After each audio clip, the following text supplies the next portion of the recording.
What's up, everybody? This is Showtime from Showtime Shredded. Size, growth, get big.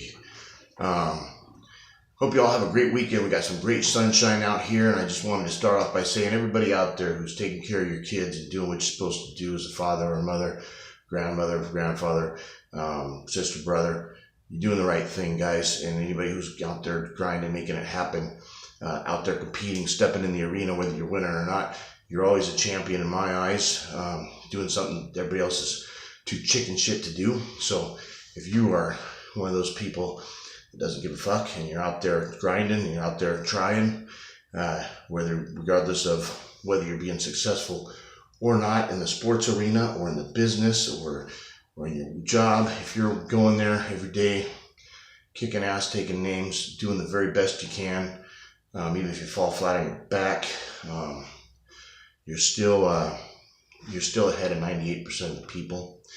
And once you reach that success level, you'll be at the top. You'll be in the top 99%. You'll be in the top 1% of the people who are successful, being the elite. Whether that be in finances or in in wealth or in sports.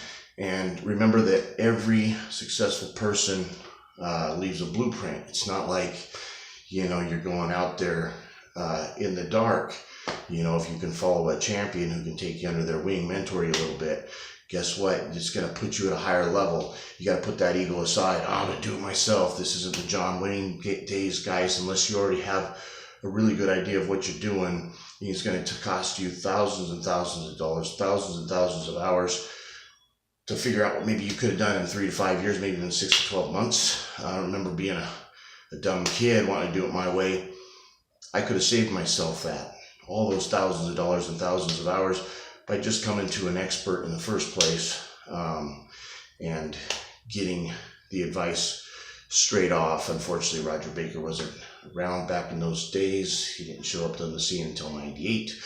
But there were still some other gurus out there that still helped me, but I could have got a lot more help had I gone to somebody like T-Bone Tyler Merrill in the beginning and just freaking listened to people from the get-go. Had a guy named Ruben, who was a bodybuilding champion in the middleweights, who was a badass.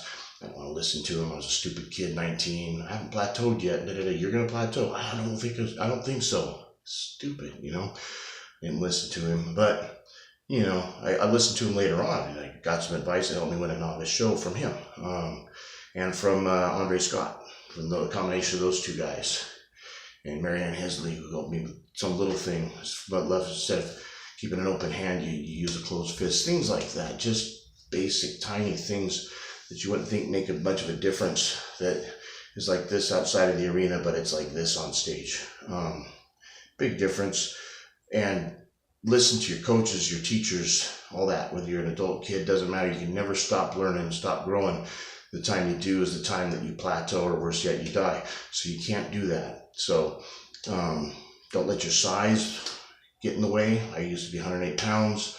Ed Cohen was Donovan sent me a video on Ed Cohen. He used to be a 98-pound little guy, and he became a legend in powerlifting. Michael Jordan got cut from the team, and instead of crying like a little bitch, he came back and became the greatest basketball player of all time and became a legend in the sport. You can't let little setbacks get you down.